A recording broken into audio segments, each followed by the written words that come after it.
writing for the larger size. It's U plus 1 inch. Tom Cruise, Reacher. Can we talk Yeah, about it? well, that was first of all, I mean, I'll make it. Let me say, I've got nothing bad to say about Tom. Welcome to the road to greatness. Get ready to be inspired and empowered to take your career to the next level.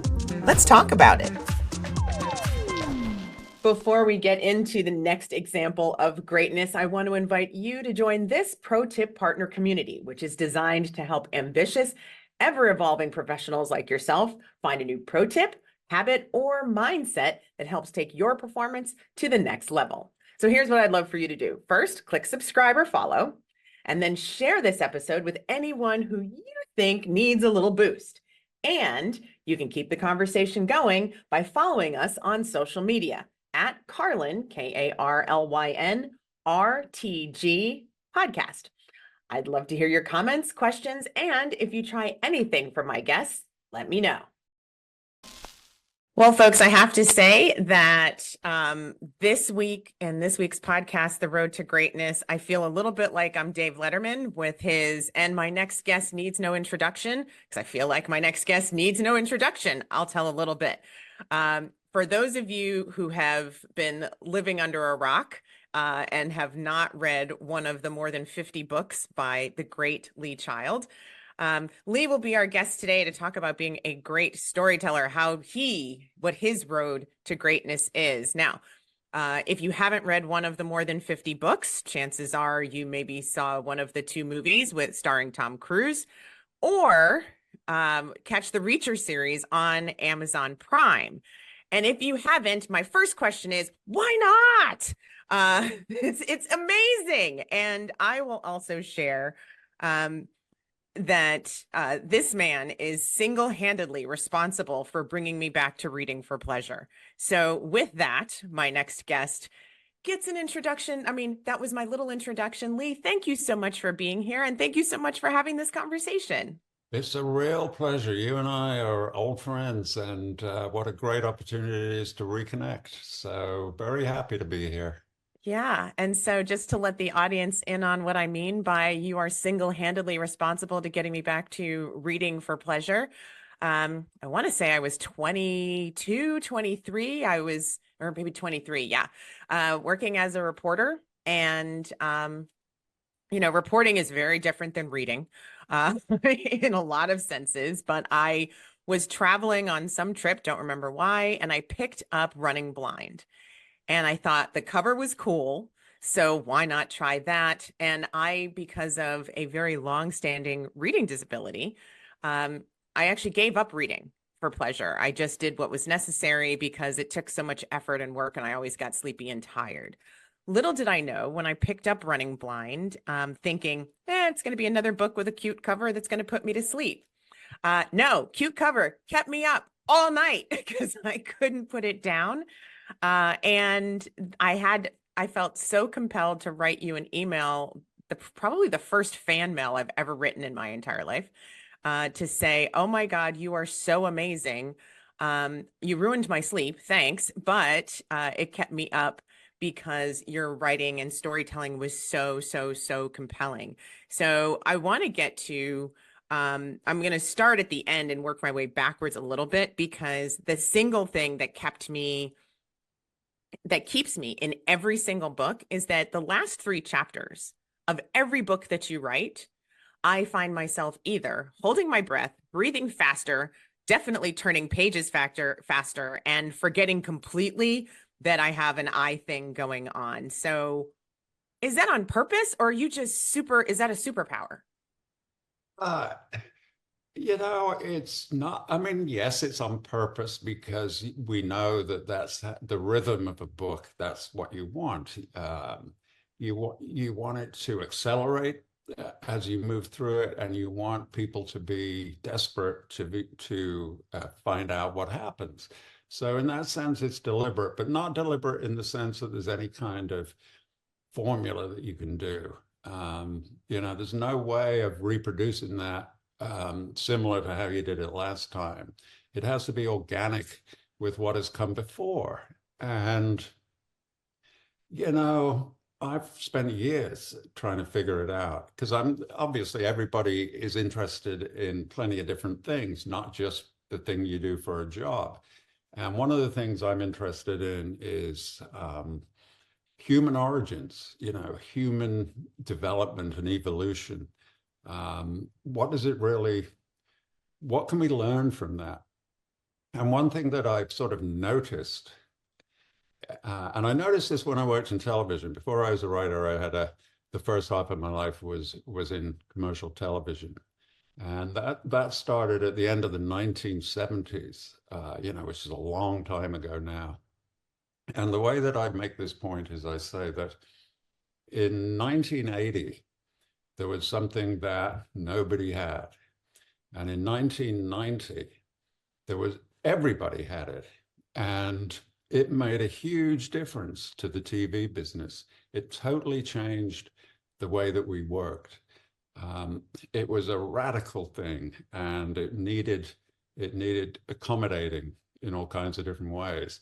Now I'm saying this, and people are thinking, okay, what did we not have in 1980 that we did have in 1990? People want to know. I'm telling this anecdote or this theory, and people are already thinking, what was it? And that is what I learned. That is what I've noticed, is that for some reason, human beings are hardwired to want an answer. If you ask them a question or imply a question, they want the answer, even if they know the answer, because they want the gratification of knowing they're right. Absolutely. And that is something that has powered everything that I do, really. And of course, in the television thing, the thing that people did not have in 1980 and everybody had in 1990 was a remote control, which was transformational for that business, because previously in like 1980, if you needed to change the channel, You sent your kids to do it. yeah, you had to either get your kid to do it or you had to get up off the sofa and cross the room and press a button. And therefore, people who, it was much more reliable that people would just sit there and watch your station. But by 1990, changing the channel was just the press of a button, instantaneous. So how did we cope with that? And it became a fashion for, and it still endures in sports a lot, where you would ask a question at the beginning of a commercial break, and then you would answer it at the start of the next segment. And people therefore would not change the channel because they were, however stupid the question was, people are desperate to know. And so that is really what powers a book. Any book, not just a thriller or a suspense book like mine, but really any book asks some kind of a question. Who did it? What is happening? Whatever the question is, it can be very basic. The reader sticks around and wants the answer. And the way I do it is that I don't know the answer either. I make the book up as I go along. Are you kidding? Yeah, I never plan it out. I never have a really solid idea of what's going to happen. There have been many, many, many books where I just start out writing and then I figure it out as I go along, and somebody that I thought was a good guy turns out to be a bad guy or whatever. And so I am feeling it just as much as I hope the reader is going to feel it.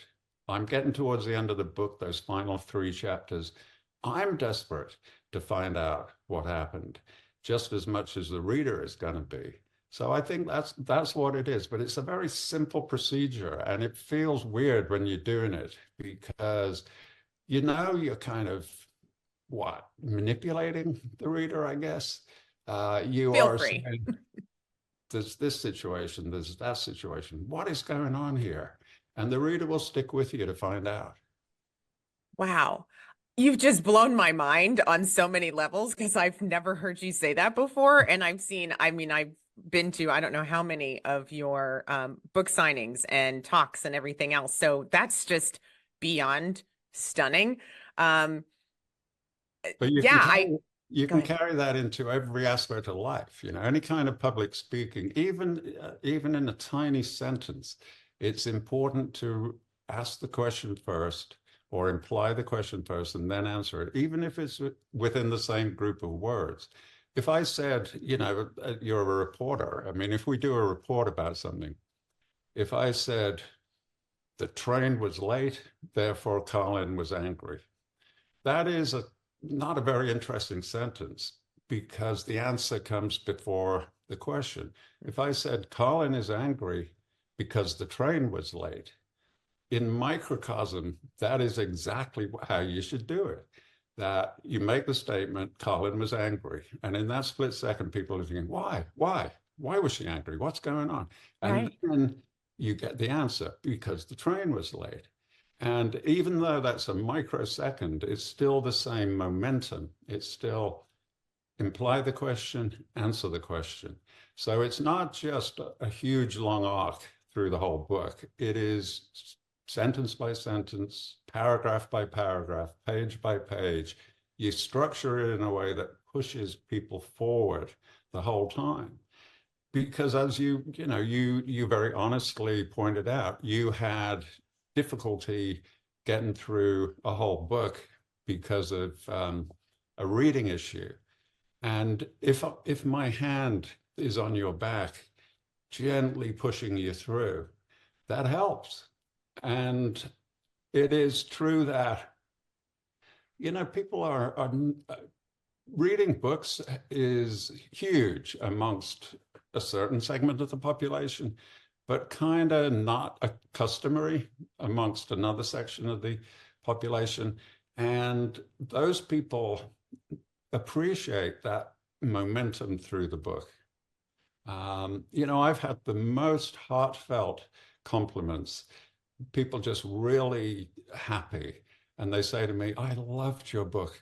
I finished it, which to a certain kind of person is a huge achievement. It makes them feel Huge. good about themselves. And you manage that by easing them through it. They must not know, they must not be aware of it. But if your hand is on their back, just easing them through the story, it adds to their experience hugely. I love that so much. And that's just such a perfect, again, a perfect analogy and a perfect way of describing how it feels to be reading your book. Um, and this blows my mind on so many levels. One of the things as I'm thinking about it is everything that we're taught in school and whatever, it's know the destination. Even when you're talking about a GPS or if you're going to plug into Waze or whatever, your Google Maps, whatever, and you go type in, you have to put your destination in first and then you figure out the best way to get there. So you're not figuring out the destination on the front end. You're figuring out as you go. I mean, wow. Yeah, that's you know, there's an old cliche in writer world about that process, and it's like driving from New York to California at night, and you can only see to the end of your headlight beams. You know you're going to get there eventually, but you can't see anything beyond 100 yards or something.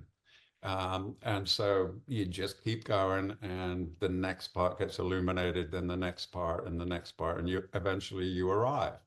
And that's how a lot of writers do it, and that's kind of how I do it, except that I don't really have headlights. I just have a couple of geriatric glowworms scotch taped to the front of my car. You know, I can see about a foot in front of me, but it's enough. You just keep going until, and I find as a storyteller, it is limiting to make a plan or to make an outline, because that is just one preliminary version of the story. And then if you flesh that out and make it longer and more detailed, you're basically sticking to one version of the story.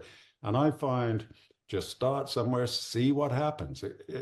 It's infinitely flexible. You can suddenly have a great idea that would have screwed up the end of the outline completely. But you can have these great ideas or random ideas and just follow them and see what happens. And the reader at the end of the book does not know that it was just made up. They think it's a slice of life that occurred. And I find the vividness of it, the kind of organic energy is much higher if you're improvising it all the way. Okay, so those are two things that have come up that seem to be consistent themes across the road to greatness. In all of the interviews that I do, I've heard so much around the importance of mental or intellectual agility. And so much so or actually we've had multiple folks talk about the importance of taking an improv class because they've got to learn how to go with the flow or do something differently here or there. How did you develop, or even I would say refine, I will also say perfect the mental agility that it takes to do exactly what you're saying? Is there a practice? Is there an exercise? What do you do? The sad thing about writing is that there is enormous preparation that you have to do, and uh, there are essential components that you cannot do without. And you notice I'm doing it again. I'm setting up the question, what are these things that you've got to do? And people are thinking, they're waiting to hear, what are these things we got to do? So this is how you do it. You Pen in hand. and then you ramble on for a bit before you answer it. And sadly for writing, the thing that you must have done is read all your life. That is the preparation. And it's a great job in the sense that it is a job that not only you can do, but really you should do when you're older. We were talking about, before we started the recording, we were talking about Michael Connolly, for instance, because he and I did an event together, and that was the last time I saw you in person. Now, Michael is absolutely typical of writers in that he worked the first half of his life as a newspaper reporter and then became a writer late 30s or 40 or whatever. And that is something that virtually every writer does, because not only as a human being and a person, you've got to fill up the gas tank with years of experience, years of observation, years of being in the world. That part is important, but you've also got to have that lifetime of reading. So it totally freaks people out when I say, well, I just make it up as I go along with no plan. But is that entirely honest? The thing is, I must have a plan in there somewhere. I have a sort of basic outline of how a book should work because I've read tens of thousands of books. It kind of bakes itself into you that these are the rhythms, these are the grammars, this is how books work. You learn it simply by absorbing it over the decades. And so, I don't know, is this really transferable to every type of skill and profession? I think it's got to be. I mean, if you suddenly came to this country and you're a big, tall person, athletic, could you play basketball immediately? If you'd never seen a game of basketball in your life, could you play it? And the answer is no, not really. You've got the physical capability, but you don't know the context, you don't know the culture, you've never seen a game, you don't know how it works.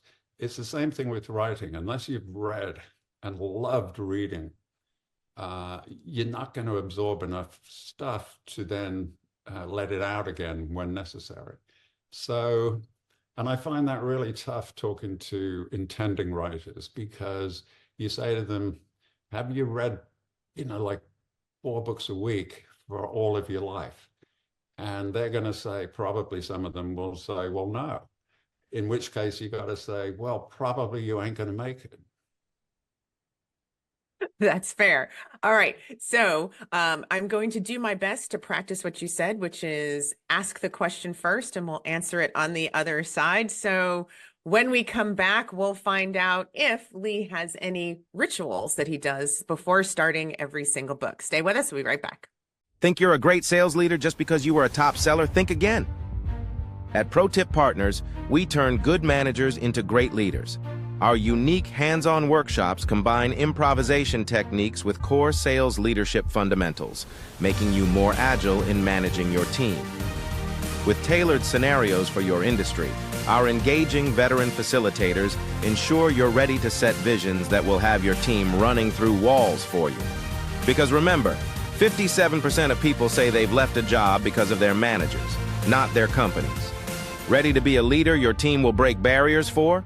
Call 3014-PRO-TIP or visit protippartners.com. Let's surpass those revenue goals together.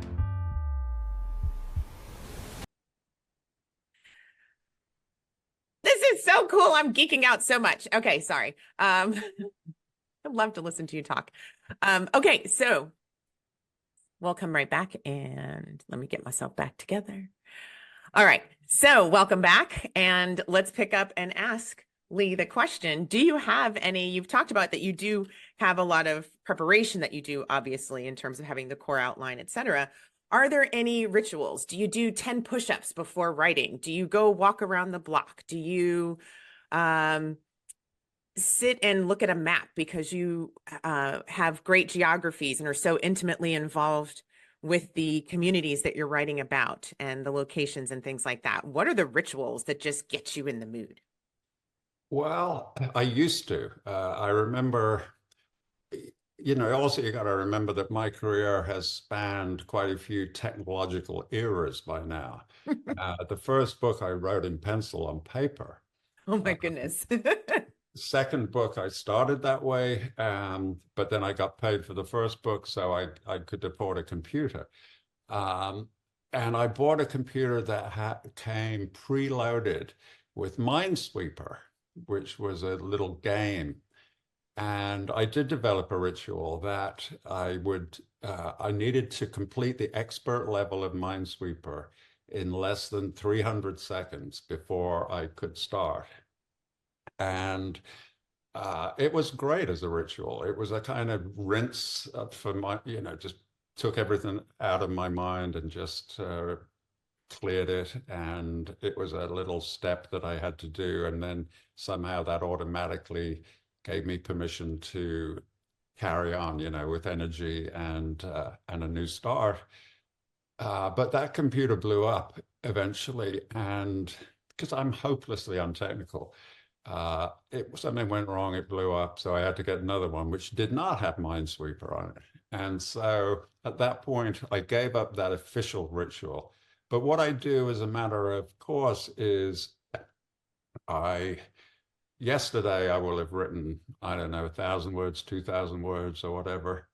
And so I go back and read that and check it. And I will change a few words or change the punctuation or do some amendment to it. But the point of it is that reading yesterday's stuff then launches me onto doing today's stuff. And then the next morning I'll read today's stuff and that will launch me onto doing tomorrow's stuff. So that is a sort of ritual, I guess. Although it's common sense for being a writer. But it also ties into another thing that freaks people out is that I never revise anything when I finish the book. Wait, what? I do it day by day. In other words, today I check yesterday's stuff. Tomorrow I'll check today's stuff. So it's a kind of churning process, 2 steps forward, 1 step back daily through the whole procedure. But then once I've finished the book, we're talking about the last 3 chapters. Once the last part of that end chapter is done, finished, that's it. I don't even reread the book, let alone change anything. I just send it in. And that ties into another crazy theory, which is that, well, it's not crazy in the sense that if you're doing something that's going to genuinely excite people, it has to be vivid, it has to be organic, it has to have a strong beating heart of its own. It must be a thing of itself. And it is what it is, therefore. And if you go back and change it afterward, first of all, that is likely to take out some of the vividness. It'll smooth it out too much, perfect it too much, maybe. And it also kind of betrays what I think of as the fundamental concept, which is, I mean, I am a totally normal, rational person. I'm not nuts in any way. But when I'm writing a book, this is actually happening. And you cannot go back and alter the past. You know, if you did something 2 weeks ago that you really wish you hadn't done, you can't go back and change it. And I won't do that in a book either. It has to be warts and all, mistakes and all, in order to preserve the beating heart. And so, yeah, I'm reluctant. I don't need to, you know, it is what it is. And often my editor will say, this is great, but wouldn't it be better if this happened after that? And I'll say, yeah, probably, but it didn't. I love it. Stay in your lane. Fantastic. That actually brings up a story. Gosh, and I'm trying to think of when. It was probably second or third book signing, so maybe around one shot. That you were talking, and it was an intimate group of fans who were there to just listen to all of your wonderful stories. And I remember you talking about, in one setting, a woman gave you a lot of grief about the fact that in one book, and right now it escapes me which one, because there have been so many, but in one book, Reacher didn't change his clothes at all. And then in the next book, he changed his clothes like all the time. And so you may not make the change in the book. It may be something you address later. Did you share, I guess, because I think I remember the answer, but in what made you say, okay, fine, I'll address that? Well, I mean, the root of Risha's hygiene is something that it was kind of very conscious, because when you're writing a book, especially in a genre like ours, which is kind of defined for you in a lot of ways, you've got to react to what else is going on in the genre. And at the time I started, I was really impressed with a couple of women writers who were Sarah Paretsky and Sue Grafton, who had series going that were different, actually, from what had gone before. If you think about thrillers and crime fiction slightly in the distant past, it was very unrealistic.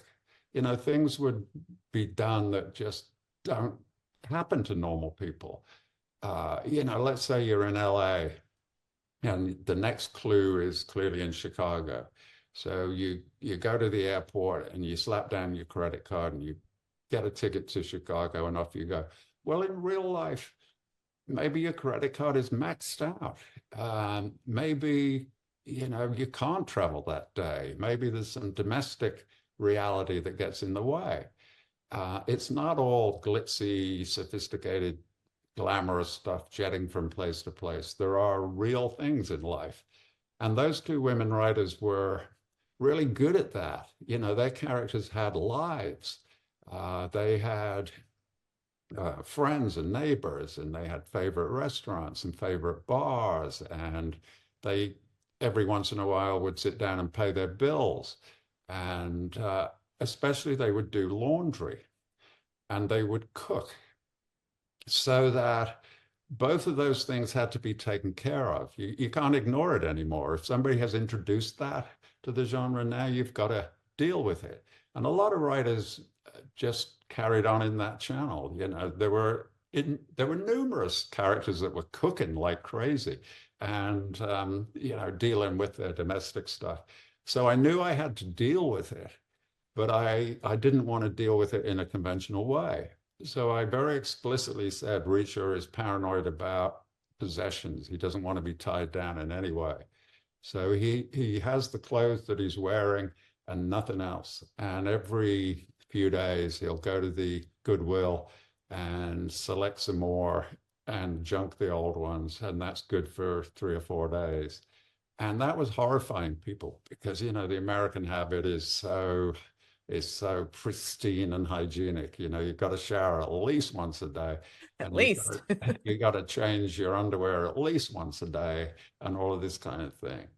And so they were kind of horrified about it.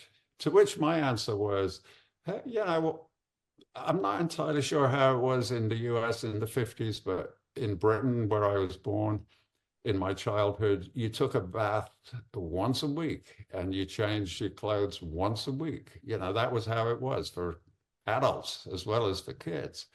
And, you know, clearly they reproduced because I'm the evidence of that.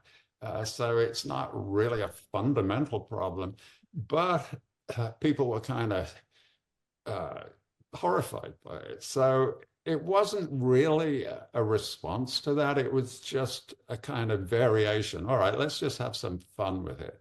So I think the next book, Reacher discovers his brother's possessions. His brother has died, and his possessions are somewhere. And his brother was very different. You know, he had a job with the government, and he wore beautiful suits and all of that kind of thing, shirts and ties and lovely shoes.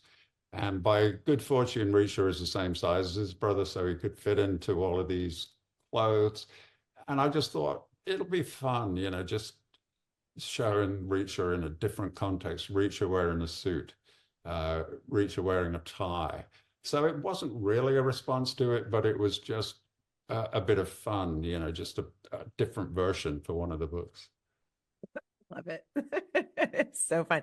So Reacher and his brother of similar size, you are of similar size. Many people may not know that you are 6'4", and Reacher 6'5". Did you try to model him or say, okay, we should be of same height, or was just this was what fit the character when you created it? I mean, and this is something else I've noticed about writers and what they write, is that inevitably male writers make their hero 1 inch taller and considerably more muscular. And women writers inevitably make their heroine, first of all, they have better hair, and secondly, thinner thighs. Yes, on both Yeah. of those. I Yeah. co-sign on all of it. Yeah. So part of it is a inevitable, because there's always autobiography in the characters. You've got to base it on something, so why not base it on yourself? And so what it is, it's the wish fulfillment for yourself. But principally with Reacher, I just wanted to, because I'm very clear about it in my life, I mean, I've had so many structural advantages in my life. You know, I was born male, white, middle class. All of those things give you a start in life. So, you know, it's not fair, but it's true. And being tall is possibly the biggest advantage. Being tall completely alters your relationship with other people. There's been all kinds of research done about it that More than 80% of corporate CEOs are taller than 6 feet. exactly. Right? That's not by accident. No, it is not. It's to do with the command and the impression of dominance and all of those things. And absolutely, you're right that, and if you break it down by earnings, higher earners tend to be taller people. It is just a thing. And so my theory for the conflict in the books is that the standard paradigm for conflict, whether it's in a paperback book or whether it's in professional wrestling or whatever it is, the paradigm is always underdog. The small, scrappy guy who loses, and then wins in the end. That is very much the standard paradigm. David versus Goliath. The little guy versus the big guy, the underdog wins. And I just thought, can we do that differently? Can we have Goliath be the good guy? Can we have the overdog be the good guy? Yeah. And so that's what I wanted Reacher to be, fundamentally, physically unchallengeable, because I felt also that would be deep down a huge part of his appeal for readers, because I think we're all in the same boat. That, I mean, imagine for some reason you're walking down some city block at 4 o'clock in the morning, pitch dark. How do you feel? You feel scared. I mean, let's be completely honest about it. You feel Absolutely. scared, or you feel a little bit nervous, and then you see some scary looking dude walking toward you on the same side of the street. How do you feel at that moment? You feel uneasy deep down. So I thought, how would it be if it was 1,000,000 to 1 that you should ever have to worry? You're walking down the street at 4 in the morning. You don't care. Nothing can get to you. You see some scary looking dude walking towards you. You're twice as scary as he looks. How would that feel? And I think it would feel empowering and reassuring, and a very positive feeling. And that's what I wanted to give the readers. Put themselves in the shoes of somebody that cannot be challenged. Get away from that old trope of the underdog, um, just to see how it works. And it works fine, even though a literary theorist would say it's got to be difficult, because how do you put that person in peril? To which my answer is, Richard doesn't need to be in peril for the book to work. It's really somebody else that's in peril. And Reacher is going to stand up for them, which is then a double layer of consolation and warmth in the reader, because this character has been around forever. Reacher was not really my invention. A lot of people say, well, he's like from the American Westerns. He's, like Shane, he's the gunslinger who comes to town and sorts things out. Yes. Which is true, except that was not an invention of the American Western. That was an import from medieval traditions in Europe, which was a copy of Scandinavian sagas, which were copies of Anglo-Saxon battle poems, which were copies of ancient Greek myths. You could even include religious myths in that, the sudden appearance of a savior. This is what people crave. They want somebody to come and help them. And that's something I've learned as I went along. Every single person, me, you, everybody listening to this podcast has a problem of some kind. Hopefully it's trivial. It may well be super serious, but everybody has a problem, and everybody dreams somewhere in the back of their head, wouldn't it be great if there was a knock on the door and it was some huge silent man who would solve my problem and then leave? Because the leaving is huge as well. You do not want the guy to stick around. You don't want gratitude issues. What do you do with him afterward?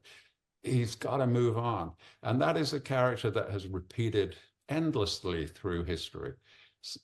Literally, absolutely, in the Westerns, there would be, a Zane Grey story where there's a homestead and all the men are absent on a cattle drive, and it's just the women and the children, and there's a problem, and it's really serious, and it's getting terrible. And then a mysterious rider comes in off the range, and in exchange for a woman-cooked meal, he'll unsheath his rifle, he'll take care of the problem, and then he rides off the next day into the sunset. That is a paradigm that has been around forever, because we crave it, we need it, we want it. And so Reacher is the modern version of that guy. If you have a problem, whatever it is, Reacher will help you out. And people find that, even though it's made up, even though it's imaginary, even though it's actually not going to happen to the individual reader, it gives them a warm, supported feeling that somebody is on their side.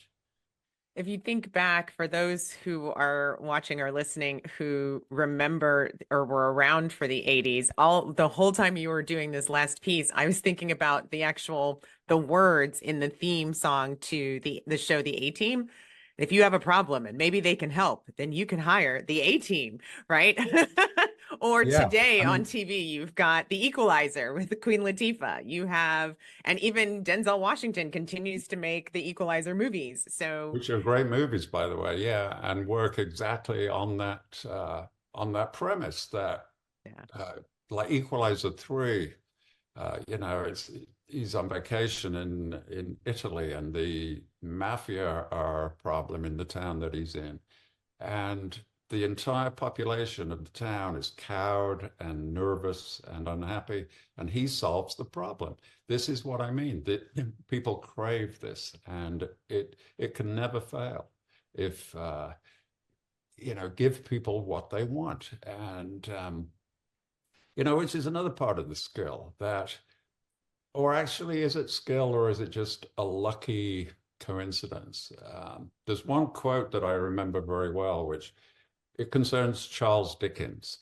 And the problem with talking about Charles Dickens is it sounds really pretentious that I'm comparing myself to Charles Dickens, and I'm You have absolutely, earned the right. I'm not at all. But the thing about Dickens is he was super popular in the middle of the 19th century. The world's biggest author, probably. But then very quickly, there was a backlash against him where critical opinion was saying, oh, he just panders to the audience. And then there was a sort of backlash to the backlash. And another writer called Chesterton wrote a biography of Dickens. And he made this point. He said, Dickens did not write what the audience wanted. Dickens wanted what the audience wanted. As an Ah, individual person, he was the same as everybody else. And that's how I see myself. I have, and I'm not falsely modest about it. I have a talent for writing. I know that. I can express myself in writing very well. But apart from that singular talent, I'm a completely normal person. So that what I want is what everybody else wants. And so I just basically write what cheers me up. And therefore, it will cheer other people up too, because we're all the same, basically. so many things packed into that one piece. So I'll say, yes, you definitely write what everyone else wants. You've got more than 20 New York Times bestsellers under your belt. Of those, 11 of them were actually number ones. And then, of course, films made and now a television series that just got picked up for season 3. And so I'm going to dare step into some dangerous territory here on this one in talking about both giving what people want and then also writing for the larger size. It's U plus 1 inch. Tom Cruise, Reacher. Can we talk Yeah. about it? Well, that was, first of all, I mean, let me say, I've got nothing bad to say about Tom. He was surprisingly lovely guy to work with. He was super interesting. He was astonishingly ego-free. I remember, the way a movie works in production is that it's all scripted out, it's all planned, day to day. You know what you're going to be doing. Today, you're going to do like 2 scenes. So you start with the first scene, and there's always a little bit of conversation beforehand. How do we do this? And Tom was never about how do I make myself look good in this scene. He was always about how do we tell the story more effectively. And I found that fascinating. He was an amazing theoretician about the art of storytelling, and even to his own disadvantage, because he would, at the start of every scene, it would be, how do we make this scene better from the point of view of storytelling? And very often he would give away the best lines to somebody else. He would say, I think you should say that. To the degree where we were saying to him, Tom, this is a Tom Cruise movie. Keep some of the lines. But anyway, so it was not really a question of me and him not getting along. I loved him. It was great working with him, instructive in a lot of ways. But yeah, he was not that Goliath. He was not the overdog physically. And that did seem to short circuit the stories in a way that sort of really didn't work. I was guilty of a sort of misjudgment there because obviously in my head, it's about the books. The books are primary. And the movie is not a sequential thing. It's not first you have a book and then it becomes a movie. It's not like that. The book is the end of the road. The book is the final product. It cannot be changed, cannot be altered. The book is the thing. And the movie is like a parallel development off to one side. It doesn't come after it, it comes alongside it in the distance. And so my opinion was kind of selfish and commercial because having Tom Cruise promote your brand around the world is pretty much, you can't turn that down. It's a big world and you can't cover all of it yourself.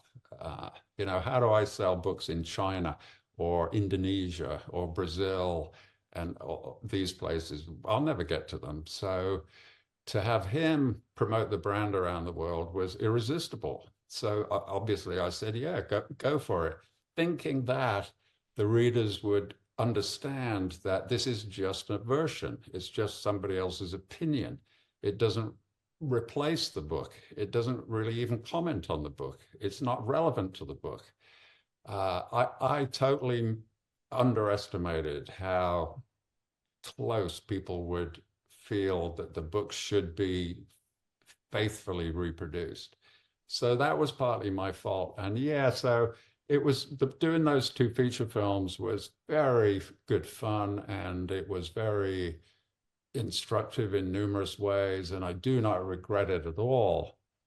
But by some, I don't know what it was, ESP or something like that, my Hollywood lawyer had put in a clause that after two feature films, I had to say whether we would continue and do any more. So we did two, and I thought, no, because again, the landscape had suddenly changed in as much as that deal was done in 2005, which even though the first movie didn't make it to the screen until 2012, 7 years later, that deal dated to 2005. Where feature films was all the work was really. And then we had this huge invention of streaming television, binging television. Binging. Yeah, which was unheard of in 2005, hadn't been invented yet. We didn't know it was coming. And of course, now, no writer would go to feature films first. They would want binge television principally because of the running time. Binging a TV show like Reacher on Amazon Prime is kind of like reading a novel. It occupies kind of the same amount of time. It gives you the immersion that you want. It gives you you've got time for the quiet bits, for the slow bits, for the fun bits. It doesn't have to compress so much. And so, if in 2005 somebody had said, do you want to do feature films or do you want to do streaming television? Everybody would have gone to television. And now that it's so developed as a medium, I think everybody will. So that, yeah, there's no question that the TV seasons are better than the movies. Because all right, so hold that thought. I have to take a break very, very quickly. So hold that thought. And so when we come back, we're going to leave you hanging for just another moment. We'll hear more about Lee's perspective on now Reacher on Amazon Prime. I will say my mother, and actually when it debuted, I think my mom was still 77, maybe 78, watched all of season 1 in one sitting, and then her back went out. because she spent the whole day on the couch. But that's okay. All right. We'll be right back right after this. Don't go away. Tired of your elevator pitch falling flat? Are you getting polite O's and how nice is instead of really? Tell me more? It's time to level up. Introducing Pro Tip Partners, proven formula for crafting elevator pitches that ignite curiosity and prompt follow-up questions. Whether you're in tech, finance, healthcare, or any industry, our quick online course will boost your confidence, help you tailor your message, and sharpen your value proposition. Ready to stand out? Visit protippartners.com to access the course. Follow us on social media and explore all of our resources. Don't settle for boring pitches. Be memorable. Be impactful. Be you. Now with a season 3 coming soon. Well, it was, two huge advantages with doing it on TV. Number one is the running time, as I said. You've got 8 hours instead of 90 minutes. And that's huge. But the other thing, and this is a little technical and inside baseball, but the way that it gets financed with a feature film, it is the actor that attracts the investment. And with television, it's completely different. The platform provides the investment, and you don't have to think about the actor in terms of financial potential. You don't have to look for a guy that can bring the big money. You can choose who you want, which was fantastic for us, because having learned from the Tom Cruise reaction, obviously we were going to find somebody that was fundamentally physically like Reacher, which is actually not all that easy. I know. Another weird thing that Hollywood is short. Yeah, it's a strange thing, and you've got to ask why. Cinema, the idea of cameras and film or video or whatever, fundamentally is over 100 years old, and we have migrated to actors being compact people, and why is that? There must be some reason why the camera loves a smaller person better than a larger person, or certainly with early television with a small screen, you had to cram in a lot. So maybe smaller people work better or whatever, but actors tend to be smaller than you think. Meeting actors is always a surprise. Clint Eastwood, for instance, is thought to be a big guy, but if he and I were to stand together, I'd tower over him. It's small. So we set out to find the right actor, which obviously was going to be about physique and size. But then much more important than that, and it got crazy in the audition process. First of all, because COVID had happened by then when we were first casting.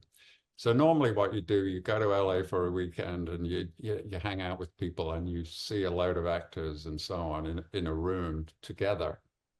And couldn't do any of that because of COVID. It was all done by Zoom, which initially I thought, oh, that's going to be difficult, but actually not difficult at all, because I was seeing exactly what the viewer was going to see and nothing more. In other words, the guy on the screen, nothing more, no background information, no small talk beforehand, no personal feelings about the person. It was simply, I was going to see him on the screen in the same way that the viewer would ultimately. And so I developed this theory that what I wanted from the actor for Reacher was just instant command. I wanted him to step on the screen, and even before he did anything or said anything, I wanted him to own the screen, own the scene, and just be in command. And so I developed this thing that I was going to judge the auditions on the first 2 seconds. I wasn't going to bother with anything else, because anything else can be coached and directed. It was about the presence. It was about the charisma. It was about the intimidation. So it was all about the 2 seconds for me. And I saw Richardson and thought, yeah, that is the guy from his first 2 seconds. I thought, this is the guy, this big, huge, implacable person who is looking at me, and he owns that screen. And so my mind was made up. And then, there's a whole bunch of producers and directors and people that have got to be in agreement. And I thought, oh, here we go. We're going to have some ludicrous argument based on me saying, I've judged this on 2 seconds. But actually, they all were doing the same thing, and they all agreed, so that it was an obvious choice. And it has worked out really well, because he is Reacher, a lot of, as like your mom, this is the right guy. So finally, I feel, yeah, this is really good. We've got a long time to tell the story. We've got the right main character. And it must be said, fantastic supporting characters. That's a big part of it too. Everybody else in both of the seasons so far has been fantastic. And as you say, season 3 is underway. It was sort of slowed down a bit and interrupted by the Screen Actors Guild strike. So we're a bit out of step with the weather. We've got to wait until springtime before we can pick it up again. Mm-hmm. But it's going well. But again, casting, it's Persuader is the book that it's based on. And for anybody who's read Persuader or remembers it, Reacher, there's a character there that is clearly going to be a problem for Reacher. Reacher infiltrates this small compound and undercover, basically. And in that compound, the security seems to be provided by this immense guy who is a steroid freak. So it's dangerous from steroids. Plus, he's much, much bigger than Reacher. So how do we find that guy? But we did find that guy. Really? Oh, yeah. He is amazing. And we are... Are you allowed to give us the scoop, what the actor's name is? I'm not going to say anything about him, because it'll spoil the surprise. But you should... That is going to be a wonderful moment when Reacher steps into the scene and, oh my God, this huge guy. And all I can think about is, just based on who the character is, based on Alan Richardson's character, or his body himself, I'm thinking about walking in and seeing some CGI version of the Hulk, or putting the Rock on a ladder or something else. I don't know, but wow. Or even, I'm trying to think of one of those superheroes, the guy who turns into the Sandman. But at any rate, oh, I'm excited. And so, do you have a release date yet? We don't, because it's not quite made yet, because it'll be made probably, it'll be finished, I'm sure, before the end of this year. But then Amazon has, Amazon's using this series to drive Prime as much as possible, because, happily, it's been incredibly successful for them. The viewership has been unbelievable. Yes. So they're going to time it very precisely, I think, for whatever they need, which could well be over the sort of Christmas, New Year holiday. Who knows? It could be after that. We do not know yet. First of all, let's get it made, and then we'll let them decide where they want to use it. Mm-hmm. Sounds perfect. Although a little bit of a bummer that I've got to wait till 2025 or close to 2025, at least to see it, but that's okay. And for any of our listeners or watchers who have not yet watched the series, they're just in the books and they think that it's not going to be the same. First of all, you're wrong. Go see it anyway. But second, this gives you time to catch up and to go back and do the binge watch. Just make sure you get up and walk around so you don't end up like my mom, holding her back for a week, but that's okay. One other thing. So we've talked a lot about your process, how you put the storylines together, the fact that you build as you go, and those sorts of things. You also have, which I actually didn't know until I was doing my preparation for today, I didn't know that there is actually I want to say it's BB Maestro class on how to write like you. It's like a 32-part course on how to be a great writer. Is that still available? What led you to actually teach people how to be like you? Not that they're going to get there. It's again, a sort of long and sort of complicated answer, in as much as, the BBC in Britain is, as everybody knows, the state broadcaster, and really the source of a lot of Britain's soft power. I haven't lived in Britain for 20, almost 30 years. So I live outside of Britain looking in, and shoulder to shoulder with me are other foreign people looking in at Britain. And what they see is the BBC. It is, a magnificent institution, and it can do good for the world. But it is under relentless attack by a rather dumb conservative government in Britain that are constantly trying to defund it and hobble it in various ways. And part of the BBC's response is to set up a commercial arm that is supposed to make money to help support the channel. And one of their initiatives was starting out this thing called BBC Maestro, which is individuals who have had success of whatever it was, playing the violin, producing records, just randomly, whatever. They ask them to do a course that teaches other people how to do the same thing. And they asked me to do that based on writing popular fiction. And so I was very conflicted, because I don't think you can teach it. I don't think that you can certainly tell people the shortcuts. You can say, I'll save you 5 years by telling you what I learned in 5 years, so that you know it up front. But the basic approach and techniques, I'm not sure that you can teach. So I was a little reluctant to promise something that may not be achievable. But they were okay with it. And it was really about my observations, the lessons I'd learned, giving people shortcuts rather than like super basic instruction. So I was happy to do it, and it was quite good fun to do. And it's available. Check it out, BBC Maestro. You've got to pay for it because, like I said, it's a commercial operation supporting the main channels. But look at mine. If you don't want to do mine, there will be other people that you want to do, fascinating people on the same proposition. And so I'm going to go all the way back to the beginning of our conversation, talking about we both share a former news background, and you mentioned other writers who also have a former television background.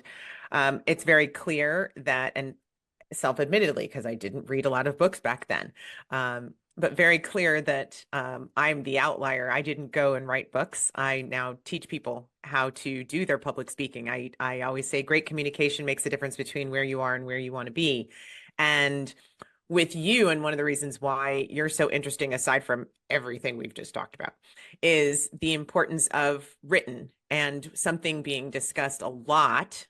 If there are Gen Zs and millennials out there listening, don't freak out.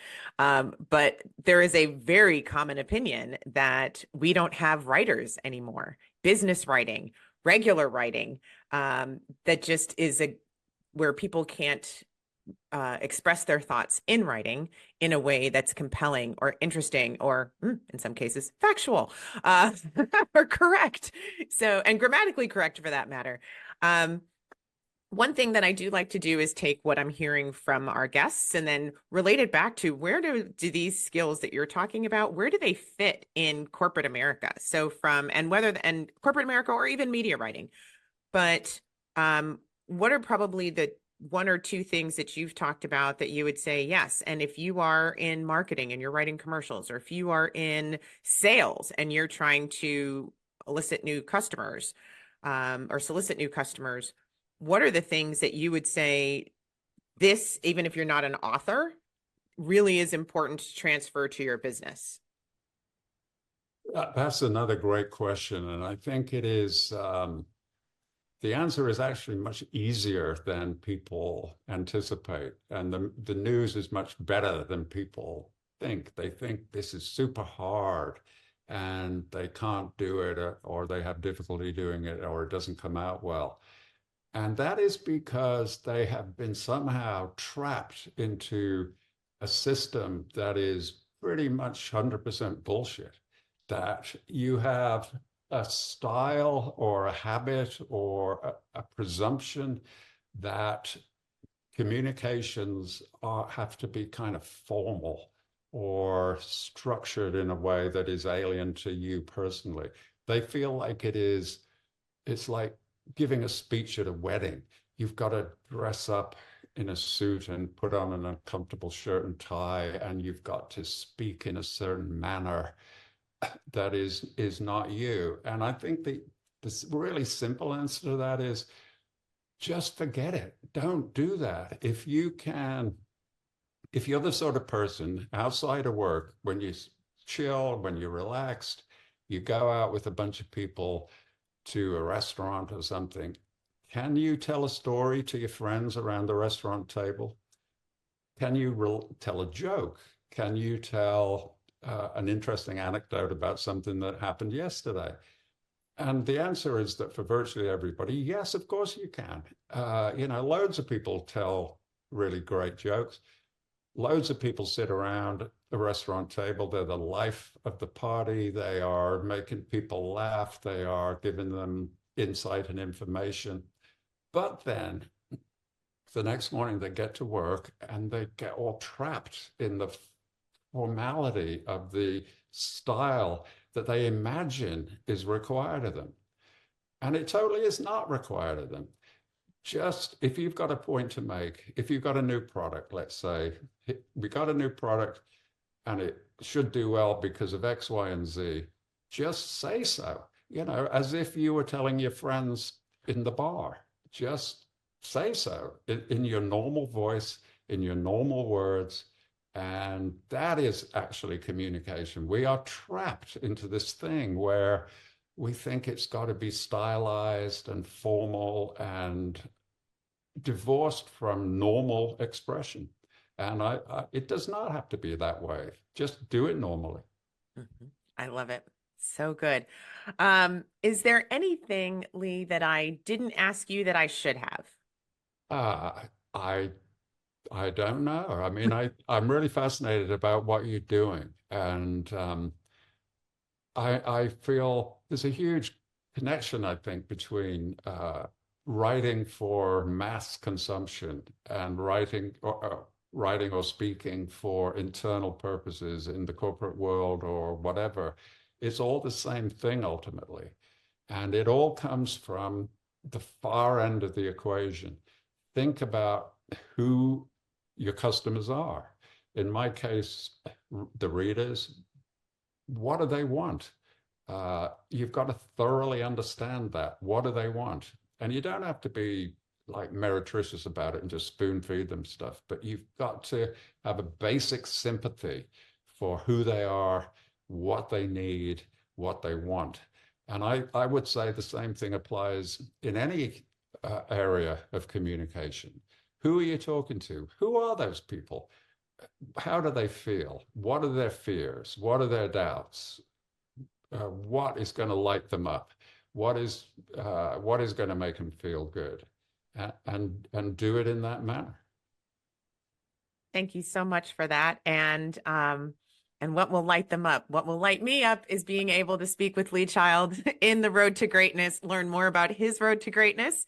And also hopefully, and if we did this right, every single person listening or watching has picked up something that they can use for themselves in whatever field they're in. Because I think, and certainly as I'm hearing across all of our episodes, there is the common theme about mental agility. There is a common theme about understanding what other people want and need, and figuring out where do you fit or how do you address some of those things, in looking at also just some really cool, a very cool body of work. So again, if you have not read, seriously, shame on you. If you haven't read any of Lee Child's books, I may just show up at your door and bring you all copies of all of mine because I've got lots of them.